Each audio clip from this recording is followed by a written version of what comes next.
Leaders news కి స్వాగతం. ముందుగా ముఖ్యాంశాలు. వైజాగ్ లో ఎంపీ అభ్యర్థి కార్యాలయం బీచ్ రోడ్ నుంచి విద్యాశాఖ మంత్రి బొత్స సత్యనారాయణ ప్రెస్ మీట్. మాజీ మంత్రి హరీష్ రావు బీఆర్ఎస్ పార్టీ సిద్దిపేట యువజన సమావేశం. రాష్ట్రంలో మాదిగ సంఘాలన్నీ బేషరతుగా చంద్రబాబుకు మద్దతు.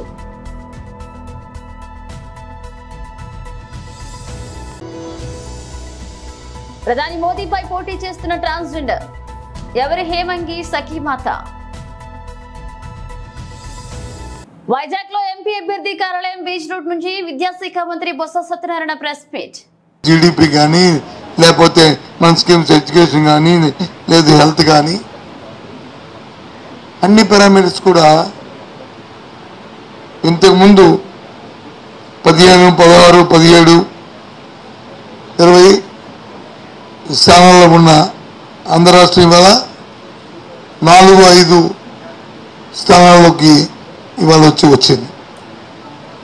కారణం ఏంటి? గత 5 సంవత్సరాలు జరిగిన పరిపాలన తీరు వల్ల ప్రజల్లో కొనుగోలు శక్తి పెరిగింది. దాంతోపాటు ప్రభుత్వం తీసుకున్న పారామీటర్స్ ఏమున్నాయో, ఫోకస్డ్గా చేస్తున్న కార్యక్రమాలు ఏమున్నాయో వాటి వల్ల ఈ కార్యక్రమాలు జరిగినాయనేది వాస్తవం. ఎందుకంటే action reaction, simple action reaction. Action తీసుకుంటేనే రియాక్షన్ ఉంటుంది. తెల్లగా చప్పగా ఊరుకుంటే ఏమి ఉండదు. కాబట్టి ముఖ్యమంత్రి గారు జగన్మోహన్ రెడ్డి గారు తీసుకున్న రిఫార్మ్స్లో వారు వెల్ఫేర్కి కానీ లేదు ఎడ్యుకేషన్లో కానీ లేదా అగ్రికల్చర్లో కానీ హెల్త్ సంబంధించిన విషయాల్లో కానీ తీసుకున్న ఏవైతే అంశాలు ఉన్నాయో దాని నుంచి ఈ ఆంధ్ర రాష్ట్రం ముందంజలోకి వెళ్ళడానికి అవకాశం అయింది. దురదృష్టం పేపర్లో చూశాను, ప్రశాంత్ కిషోర్ అనే వ్యక్తి ఏం మాట్లాడుతున్నాడో నాకైతే అర్థమవట్లేదు. జగన్మోహన్ రెడ్డి ఓ లీడర్, ఆయన ప్రొవైడర్కి వాట్ ఈస్ ప్రశాంత్ కిషోర్ సమాధానం చెప్పు. నేను చెప్తాను. లీడర్ అంటే ఒక ఆలోచనతో దీర్ఘకాలమైన వ్యూహాలతో ఏదైనా ప్రజలకు సంబంధించిన అంశాన్ని దాన్ని ఆలోచన చేసుకుని రిఫార్మ్స్ తీసుకొచ్చి దాన్ని సస్టైన్ చేసేవాడు లీడర్. ఇవాళ చేస్తుంది జగన్మోహన్ రెడ్డి గారు చేస్తుంది అది. నువ్వు చెప్పిన ప్రొవైడర్, నువ్వు చెప్పిన మేనేజ్మెంట్ ఎవరంటే చంద్రబాబు నాయుడు. చంద్రబాబు నాయుడు చేసినంత మేనేజ్మెంట్, చంద్రబాబు నాయుడు చేసినంత ప్రోగ్రెస్ దాని అంటే అది. అందుకే ఇవాళ గత 5 సంవత్సరాల్లో ఉన్న పారామీటర్స్ కంటే పారామీటర్ పెరగడానికి కారణం అది. ఇవాళ దేశంలో ఉన్న పావర్టీలో చంద్రబాబు నాయుడు ఉన్నప్పుడు ఆంధ్ర రాష్ట్రం ఏ శాతం ఉండే పావర్టీ ఇప్పుడు ఏ ర్యాంక్ ఉండేది, ఇప్పుడు ఏ ర్యాంక్లోకి వచ్చింది, ఎంత పర్సంటేజ్ ఇవాళ ఉంది. ఇవాళ ఎడ్యుకేషన్ వచ్చి దేశంలో ఇవాళ కేరళను మించిపోయిన ఆంధ్ర రాష్ట్రం మించిపోతున్న నేపథ్యం వాస్తవా కాదా? లేదు జీడిపి తీసుకుంటే 16వ స్థానంలో ఉంది, ఈరోజు 4వ స్థానంలో జీడిపి ఆంధ్ర రాష్ట్రం వచ్చింది. లేదా వాస్తవం కాదా? అవునా? మాజీ మంత్రి హరీష్ రావు బీఆర్ఎస్ పార్టీ సిద్దిపేట యువజన సమావేశం.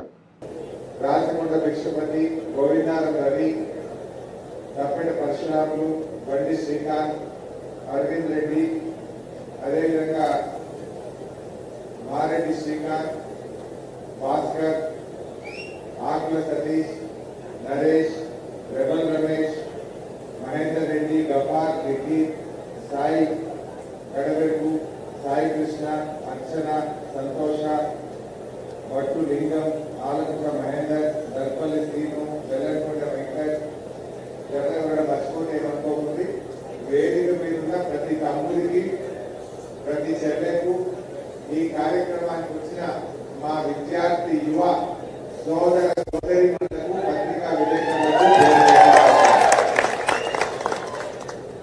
ఎంత బలమైన విద్యార్థి నాయకులు యువజన నాయకులు ఇవాళ ఇంత పెద్ద బలగం ఉండడం నిజంగా నా పూర్వ జన్మ సుకృతం జరుగుతుంది. ఇవాళ ఎవరైనా ఏమైంది తమ్ముడు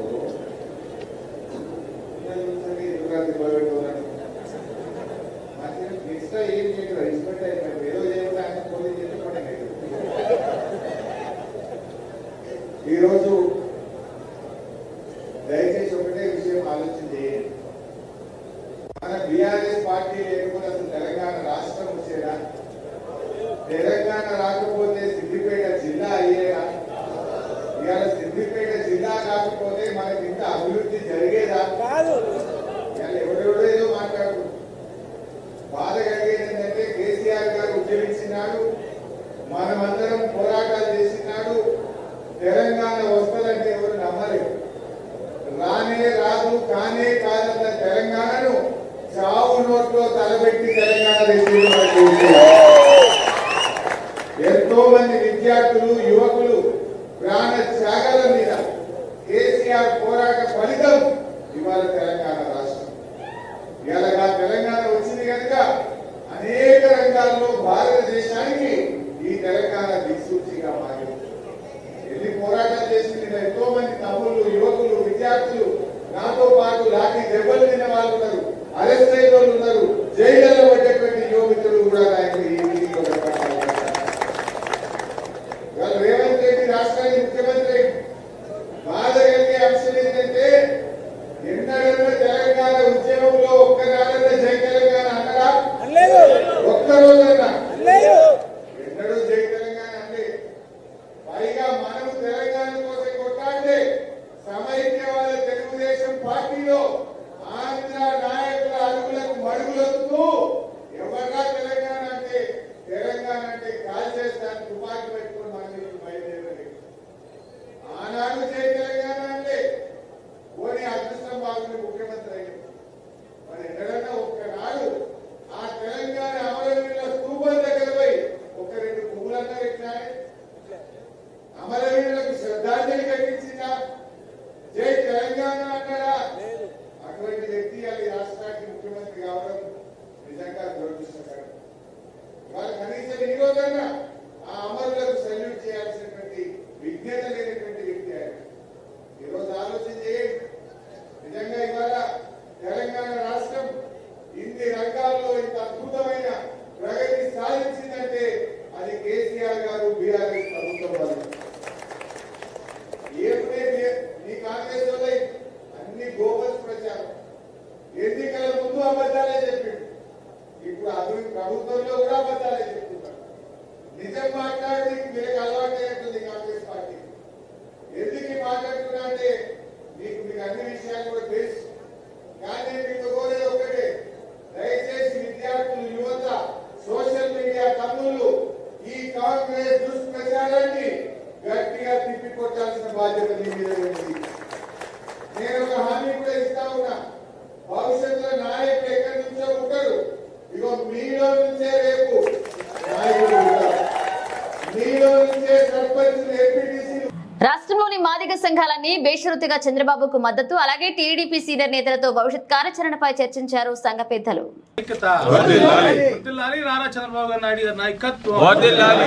ఉంటూ ఉండేవాడిని. తర్వాత నేను పార్టీలోకి చేరటం, పార్టీలో చేరిన దగ్గర నుంచి ఒక మంచి ముహూర్తంలో చేరటం, చేరిన దగ్గర నుంచి కూడా ఆయన పార్టీలో నన్ను ఒక ప్రత్యేక స్థానాన్ని నుంచి అడుగడుగునా గౌరవిస్తూ ఉన్నారు. అప్పుడే నేను ఆయన దగ్గర గమనించాను. నేను మాదిగల పట్ల మాట్లాడుతున్నప్పుడు ఆయన జనరల్గా ఆయన మనసులో మాట ఎప్పుడు బయట పెట్టరు. ఆయన మనసులో మాట బయట పెట్టేది ఈయనొక్కడి దగ్గరే, జనార్దన్ గారి దగ్గర తప్పితే మిగతా ఏ నాయకుల దగ్గర కూడా ఆయన బయట పెట్టరు ఆయన. కానీ అప్పుడప్పుడు ఆయన మనస్సుని నేను స్టడీ చేస్తుండేవాడిని. స్టడీ చేస్తున్నప్పుడు దళిత వర్గాల గురించి వచ్చినప్పుడు ఆయన తూకం వేస్తే మాదిగల వైపు కొంచెం మొగ్గుతూ ఉండేవాడు ఎప్పుడు. నేను ఒకసారి అప్పుడు హైదరాబాద్ ఉన్నప్పుడు నేను కొంచెం క్లోజ్గా ఉండేవాడిని. జనరల్ సెక్రటరీగా ఉన్నప్పుడు నేను 2009 నుంచి ఎప్పటి వరకు జనరల్ సెక్రటరీగా కంటిన్యూ అవుతున్నా. తెలుగుదేశం పార్టీలో ఇంతకాలం ఏ నాయకుడు జనరల్ సెక్రటరీగా లేరు. ఆయన మన మీద అభిమానం కావచ్చు, ఏదైనా కావచ్చు, మన పనితీరు ఆయనకు నచ్చి ఉండొచ్చు, కంటిన్యూ చేస్తూనే ఉన్నారు దాదాపు 15 సంవత్సరాల నుంచి. నేను అడిగినప్పుడు లేదు, సామాజికంగా వెనుకబడి ఉన్నారు వాళ్ళు. నాకు నా కాలేజీలో ఫలాని మాదిగలు ఉండేవాళ్ళు, వెంకటేశ్వర యూనివర్సిటీలో నాకు చాలా తోడుగా ఉండేవాళ్ళు, ఒక రక్షగా ఉండేవాళ్ళు వాళ్ళు. నాకు వాళ్ళని అభిమానిస్తూ ఉండేవాడిని అని చెప్పి మన పట్ల ఉన్న నమ్మకాన్ని ఆయన తెలియజేయటం జరిగింది. తర్వాత నాకు ఇంకా ఆయన మీద అభిమానం పెరగటం, ఆయనతోటి ఉండటం జరిగింది. తర్వాత 2004 వరకు వర్గీకరణ చేయటం, మందకృష్ణ మాదిగ మీ అందరూ కూడా ఆ ఉద్యమంలో పాల్పంచుకోవటం, అక్కడ ఉన్న పెద్దలందరూ కూడా మాదిగలకంటూ రాష్ట్రంలో ఒక ప్రత్యేక గుర్తింపు రావటం, అదంతా కూడా మనందరికీ తెలుసు. దురదృష్టం 2004లో మా తెలుగుదేశం పార్టీ ఓడిపోవటం, తర్వాత 10 సంవత్సరాలు కాంగ్రెస్ అధికారంలో ఉండటం. కాంగ్రెస్ పార్టీ మాదిగల పట్ల ఆట్టే ప్రాధాన్యత ఇవ్వకపోవటం, మరో వర్గానికి వాళ్ళు ఎక్కువగా మొగ్గు చూపటం వల్ల మనం నష్టపోయాం. ఆనాడు సుప్రీంకోర్టులో రాజశేఖర రెడ్డి గారికి ఏదైతే అప్పుడు మేమందరం కూడా వెళ్ళి చెప్పాం, మీరు ఒక మంచి అడ్వకేట్ని పెట్టండి, ఈ వర్గ సరే అన్నారు. కానీ ఆయన మనకు మద్దతు ఇవ్వకుండా అవతల వాళ్ళకి మద్దతు ఇవ్వడం, ఇదంతా నేను అందులోకి వెళ్ళట్లేదు. తర్వాత రాష్ట్రం విభజింపబడటం, రాష్ట్రంలో అప్పుడు కూడా మాదిగలు ఇక్కడ లేరు ఎక్కువ మంది, అక్కడ తెలంగాణలో ఉన్నారంటాం. దాని తర్వాత మేమంతా కూడా బాబు గారి దగ్గర కొన్ని స్టాటిస్టిక్స్ అంతే లేదు, వాళ్ళకి మాకు మధ్య తేడా 1,50,000 2 లక్షలు తప్పితే అది ఎక్కువ లేదని స్టాటిస్టిక్స్ అని చూపించిన తర్వాత మరలా అధ్యక్షుల వారు మామూలుగా రావడం జరిగింది. తర్వాత ఆయన ఓడిపోయిన తర్వాత 2019లో ప్రతిరోజు ప్రతి సభలో అంటుండేవాళ్ళు, మన సాంప్రదాయ ఓటు మాదిగలు మన సాంప్రదాయ ఓటు, దాన్ని జాగ్రత్తగా కాపాడుకోవాలండి. ఓపెన్గా ఏ స్థాయిలో అనేవాళ్ళంటే, నేను జనార్దన్ గారు అంటే మరీ అంత ఓపెన్గా వద్దులేసారని కూడా అడిగేవాళ్ళం. ఎందుకంటే మానవులు కూడా ఉన్నారు ఇక్కడ, మళ్ళీ వాళ్ళు హర్ట్ అవ్వకూడదండి, వాళ్ళు కొంచెం మాదిగల కంటే కొంచెం కన్సిడరబుల్ నంబర్ ఉంది వాళ్ళదన్నా కూడా ఆయన ఒప్పుకున్నాడు. లేదు, ఇది సాంప్రదాయ ఓటు, దీన్ని కాపాడుకోవాలి, నాకు కొన్ని కులాలు ఉన్నాయి, ఆ కులాల్లో ఇదొక ప్రధానమైన కులం అని చెప్పి ఓపెన్గా మనకి మద్దతు ఇవ్వటం, మనల్ని కావాలని కోరుకోవటం కూడా జరిగింది. తర్వాత మొన్న లాస్ట్ ఇయర్ ఈ సంవత్సరం మేలో మహానాడు రాజమండ్రిలో జరిగినప్పుడు, దానికంతా ఆ నైటు పబ్లిక్ మీటింగ్ జరగడానికి ముందు నైటు పొలిట్ బ్యూరో సమావేశాన్ని ఏర్పాటు చేయటం, ఆ సమావేశంలో కొన్ని ప్రతిపాదనలు.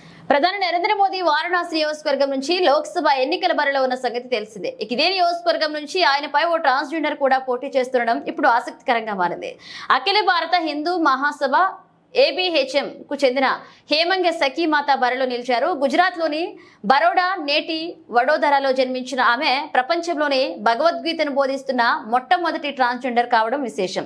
2019లో ఆమె ఆచార్య మహామండలేశ్వర్ గా పట్టాభిస్తులయ్యారు. కాగా ఆమె తండ్రి ఓ ఫిలిం డిస్ట్రిబ్యూటర్ కావడంతో వారి కుటుంబం ముంబైకి మారిపోయింది. కాగా గొప్ప ఆధ్యాత్మికరాలుగా ఆమె పోటీతో హిందుత్వ నినాదాన్ని ఊపిరిగా చేసుకుని ముందుకు సాగుతున్న బీజేపీకి ఎంతవరకు ఇబ్బంది అవుతుంది అన్న చర్చ సాగుతుంది. ఇక ఇప్పటి వరకు 2 ఎన్నికల్లో నరేంద్ర మోదీకి ప్రధాన పోటీదారులుగా ఉన్న ఇటు ఆప్ కానీ అటు ఎస్పీ కానీ సెక్యులర్ భావజాలంతో ముందుకు సాగినవారు. దాంతో హిందుత్వ అన్న నినాదం ఏకమొత్తంగా బీజేపీ పరమయ్యేది. ఇప్పుడు హిందూ మహాసభ బీజేపీకి పోటీగా అభ్యర్థిని పెట్టడం, అందులోనూ హేమంగి సఖీమాత వంటి వారు పోటీకి ముందుకు రావడంతో అందరూ ఆసక్తికరంగా చర్చించుకుంటున్నారు. బీజేపీ భావాజాలంతోనే హిందూ మహాసభ ఉన్న ఎందుకు ప్రధాని మోదీ పైన పోటీ పెట్టడుతుంది అన్నది కూడా ఇప్పుడు చర్చకు దారితీసింది. ఏది ఏమైనా ఎవరి హేమంగ్ సఖీమాత అని నెటిజన్లు ఇప్పుడు ఆమె కోసం తెగ సెట్ చేస్తున్నారు. ప్రపంచంలోనే బలమైన నేతగా ఉన్న మోదీని ఢీకొనడం అంటే ఆషామాషి కాదు. హాజరైన నియోజకవర్గ వ్యాప్తంగా ముస్లిం సోదరులు పాల్గొన్న మైనారిటీ దత్తపుత్రుడు ఆ ఇంటి పెద్ద కొడుకు ఎమ్మెల్యే రాచమల్లు శివప్రసాద్ రెడ్డి ప్రార్థనలు నిర్వహించారు మత పెద్దలు. ముస్లింలకు అతి పవిత్రమైన మాసం రంజాన్ మాసం పండగ. రంజాన్ పండుగ సందర్భంగా ఇవాళ ప్రొద్దుటూరు నియోజకవర్గంలోని మైనారిటీ ముస్లిం సోదరులందరికీ మైనారిటీల దత్తపుత్రుడు ఆ ఇంటి పెద్ద కొడుకు ఎమ్మెల్యే రాచమల్లు శివప్రసాద్ రెడ్డి ఇఫ్తార్ విందు కార్యక్రమాన్ని స్థానిక ఇంటర్నేషనల్ ఫంక్షన్ హాల్ నందు నిర్వహించగా నియోజకవర్గ వ్యాప్తంగా మైనారిటీ సోదరులు పెద్ద ఎత్తున హాజరై ప్రత్యేక ప్రార్థనలో పాల్గొన్నారు. అనంతరం విందు కార్యక్రమంలో పాల్గొనడం జరిగింది. हाजिर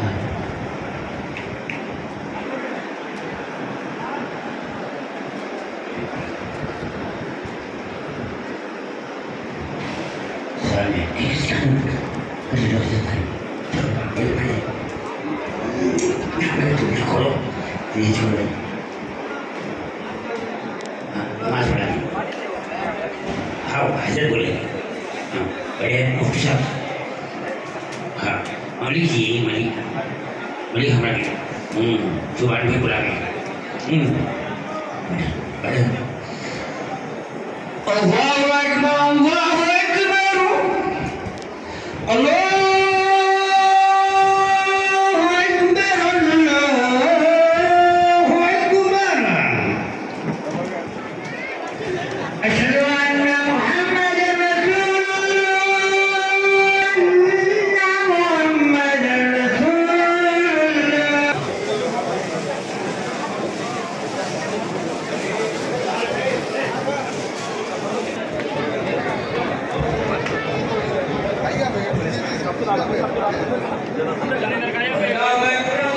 మేడ్చల్ జిల్లా గట్టికేసర్ మండల పరిధి చౌదరిగూడ గ్రామ ప్రజలకు మేడ్చల్ మల్కాజ్గిరి జిల్లా ప్రజానికానికి శ్రీ క్రోధినామ ఉగాది నూతన సంవత్సర శుభాకాంక్షలు తెలియజేశారు గట్టికేసర్ మండల చౌదరిగూడ ఎంపీటీసీ పులకంటి భాస్కర్ రెడ్డి. ఈ సందర్భంగా ఆయన మాట్లాడుతూ రేవంత్ రెడ్డి సమక్షంలో కాంగ్రెస్ పార్టీలో చేరినందుకు నా సొంత ఇంటికి చేరినట్లుగా సంతోషాన్ని వ్యక్తం చేస్తున్నాను. నాకు సహకరించిన చేరికల సమన్వయ సమితి నాయకులకు మేడ్చల్ ఇన్ఛార్జ్ తోటకూర వజ్రేష్ యాదవ్, మేడ్చల్ బి బ్లాక్ అధ్యక్షుడు వేముల మహేష్ గౌడ్, జిల్లా పరిషత్ చైర్మన్ మల్లిపెద్ది శరత్చంద్రారెడ్డి, మాజీ ఎమ్మెల్యే మల్లిపెద్ది సుధీర్ రెడ్డి, మేడ్చల్ జిల్లా కాంగ్రెస్ పార్టీ అధ్యక్షులు సింగిరెడ్డి హర్షవర్ధన్ రెడ్డి, మండల పార్టీ అధ్యక్షుడు కర్రె రాజేష్, ప్రభాకర్ రెడ్డి, శ్రీకాంత్ రెడ్డి, పాలడుగుల అమరేందర్ రెడ్డికి ధన్యవాదాలు తెలియజేస్తున్నారు. రాష్ట్రంలో ముఖ్యమంత్రి రేవంత్ రెడ్డి నాయకత్వంలో రాష్ట్రం సుభిక్షంగా ఉండాలని, ఇచ్చిన హామీలన్నీ త్వరగా నెరవేర్చాలని, రాష్ట్రంలో జరగనున్న 17 పార్లమెంట్ ఎన్నికల్లో 14 స్థానాలు కాంగ్రెస్ కైవసం చేసుకోవాలని, మల్కాజ్గిరి పార్లమెంట్ అభ్యర్థి పట్నం సునీత మహేందర్ రెడ్డిని అత్యధిక మెజార్టీతో గెలిపించటకు కాంగ్రెస్ కుటుంబ సభ్యులు, కార్యకర్తలు శాయశక్తులా కృషి చేయాలన్నారు. కేంద్రంలో రాహుల్ గాంధీ ప్రధానమంత్రి కావడానికి ప్రతి ఒక్క కార్యకర్త, కాంగ్రెస్ కుటుంబ సభ్యులు కంకణబద్దులై కాంగ్రెస్ పార్టీని గెలిపించాలని కోరుకుంటున్నానని మరొకసారి ఉగాది శుభాకాంక్షలు తెలియజేస్తున్నారు. చౌదరిగూడ గ్రామ ప్రజలకు, అదేవిధంగా మేడ్చల్ జిల్లా ప్రజలందరికీ నూతన సంవత్సర ఉగాది శుభాకాంక్షలు తెలుపుతున్నాం. ఈ భాస్కర్ రెడ్డి ఎంపీటీసీ చౌదరిగూడ. అదేవిధంగా నిన్న రేవంత్ అన్న సమక్షంలోని కాంగ్రెస్ పార్టీలోకి, సొంత గూటిలోకి చేరడం జరిగింది. అదేవిధంగా పెద్దలు వజ్రేష్ యాదవ్ గారికి ఇన్ఛార్జ్, అదేవిధంగా మాజీ ఎక్స్ ఎమ్మెల్యే గారైన సుధీరెడ్డి అన్న గారికి, అదేవిధంగా హరివర్ధన్ రెడ్డి అన్న గారికి, మహేష్ అన్న గారికి, రాజేష్ అన్న గారికి, అదేవిధంగా ప్రభాకర్ రెడ్డి అన్న గారికి, శ్రీకాంత్ రెడ్డి అన్న గారికి, అందరికీ, అమరేందర్ రెడ్డి గారికి, అందరికీ పేరు పేరున ధన్యవాదాలు తెలుపుతున్నాను, కమిటీ సభ్యులకు అందరికీ. అదేవిధంగా మన రేవంత్ అన్న రాష్ట్రంలోని అన్ని పథకాలు ముందుకు జరుగుతుంది. అదేవిధంగా రేవంత్ అన్న పాలన చాలా చక్కగా సుఖ సంతోషాలతో వర్ధిల్లాలని మేమంతా కోరుకుంటున్నాము. అదేవిధంగా రాబోయే ఈ నెలలోని పార్లమెంట్ ఎన్నికల సందర్భంగా మా అక్కగారైన సునీత మహేందర్ రెడ్డి గారికి, మన కాంగ్రెస్ పార్టీ నుంచి కాంగ్రెస్ కుటుంబ సభ్యులు అందరూ, కార్యకర్తలు ప్రతి ఒక్కరూ కష్టపడి ఆమె మంచి మెజారిటీతోని మన కాంగ్రెస్ పార్టీ గెలిపించాలి. పార్లమెంట్ నుంచి ఢిల్లీలో కూడా కూర్చోబెట్టాలి. అదేవిధంగా మన రాష్ట్రంలోని దాదాపు 17 సీట్లకు 14-15 సీట్లు మనం కాంగ్రెస్ నుంచి ఇచ్చి రాహుల్ గాంధీని ప్రధానమంత్రిగా చూడాలని నా కోరిక కూడా ఉన్నది. అదేవిధంగా దేశమంతా రాహుల్ గాంధీ కావాలని కూడా కోరుకుంటున్నారు. మార్పు ఎలా అయితే మార్పు కావాలని కోరుకుంటున్నారు రాష్ట్రంలో, దేశంలో కూడా మార్పు కావాలని ప్రతి ఒక్కరు కోరుకుంటున్నారు. కాబట్టి మనం అందరం కలిసికట్టుగా కాంగ్రెస్ కుటుంబ సభ్యులం అందరం కలిసి మనం పెద్ద ఎత్తున సునీత మహేందర్ రెడ్డి గారికి మంచి మెజార్టీ ఇవ్వాలని నేను కోరుకుంటున్నాను. అందరికీ ధన్యవాదాలు చెప్తూ సీఎం గారికి కూడా ధన్యవాదాలు చెప్తున్నా. Thank you. చౌటప్పల్ దామర గ్రామంలోని భువనగిరి పార్లమెంట్ పరిధిలోని మునుగోడు నియోజకవర్గం బాలాజీ గార్డెన్స్ లో మాజీ శాసనసభ్యులు కూసుకుంట్ల ప్రభాకర్ రెడ్డి ఆధ్వర్యంలో భువనగిరి పార్లమెంట్ సన్నాహక సమావేశంలో పాల్గొన్నారు బీఆర్ఎస్ పార్లమెంట్ అభ్యర్థి క్యామ మల్లేష్. ఈ కార్యక్రమానికి మాజీ మంత్రి వర్యుడు జగదీశ్వర్ రెడ్డి, మాజీ ఎంపీ బడుగుల లింగయ్య యాదవ్, జిల్లా పరిషత్ చైర్మన్ సందీప్ రెడ్డి, మాజీ శాసనసభ్యులు బూడిద విక్షమయ్య గౌడ్, రవీందర్ నాయక్, పాల్వాయస్ రవీంద్ర, జిల్లా అధ్యక్షులు రామకృష్ణారెడ్డి, మాజీ కార్పొరేషన్ చైర్మన్ పల్లె రవికుమార్, ప్రజాప్రతినిధులు, ముఖ్య నాయకులు, కార్యకర్తలు, గులాబీ గులాబీ శ్రేణులు అత్యధిక సంఖ్యలో పాల్గొనడం జరిగింది.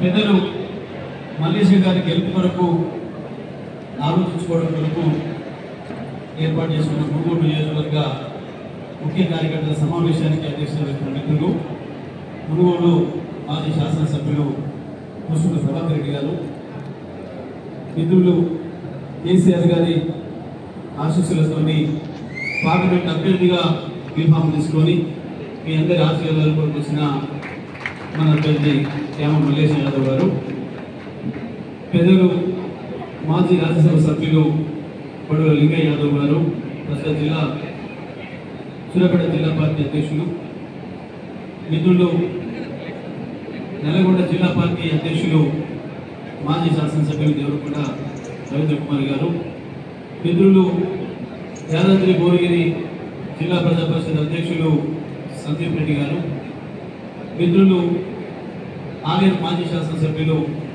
కోడి కృష్ణయ్య గౌడ్ గారు, యాదాద్రి భువనగిరి జిల్లా పార్టీ అధ్యక్షులు రామకృష్ణారెడ్డి గారు, రైట్ ఆఫర్స్ కార్పొరేషన్ మాజీ చైర్మన్ మిత్రుడు పల్లె రవికుమార్ గారు, వేదికపై ఉన్న ఇద్దరు మిత్రులు మునుగోడు నారాయణరావు గారు, ఇద్దరు కన్నా వెంకటేశ్వర గారు, మాజీ ప్రస్తుత ఎంపీపీలు, జడ్పీటీసీలు, సింగిల్ విండో చైర్మన్లు, మండల పార్టీ పట్టణ పార్టీల అధ్యక్షులు, మున్సిపల్ చైర్మన్లు, గ్రామ శాఖల అధ్యక్షులు, ఈ కార్యక్రమంలో పాల్గొన్న బీఆర్ఎస్ పార్టీ కుటుంబ సభ్యులందరికీ, మీడియా మిత్రులందరికీ నా నమస్కారం. ఏం జరుగుతుంది ఇప్పుడు, ఏం చేయాలి ఈ రాష్ట్రంలో, ప్రజలు ఏం కోరుకుంటున్నారు, బీఆర్ఎస్ పార్టీ కార్యకర్తలుగా మన బాధ్యత ఏంటి అనేది ఆలోచించుకోవడం కొరకు మనం ఈ సమావేశం ఏర్పాటు చేస్తున్నాం. వస్తలేదా మైకు? అంత సుభిక్షంగా ఉంది, రైతులందరూ చాలా సంతోషంగా ఉన్నారు. పొలాలు ఎండిపోయినాయి కాబట్టి పోసుకునే బాధ అనిపింది అనుకుంటున్నారు రైతులు. మంచి కూడా మన తిరిగి నిధులను తెచ్చుకోవడానికి సంతోషంగా ఉంటున్నారు మహిళలు.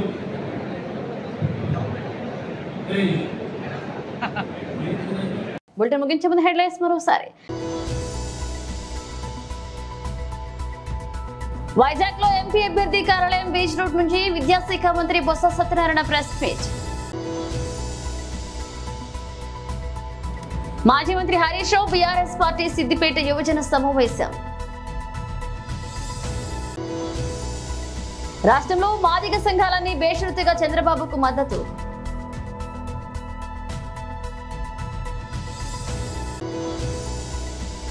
ప్రధాని మోదీపై పోటీ చేస్తున్న ట్రాన్స్జెండర్ ఎవరి హేమంగి సఖీమాత.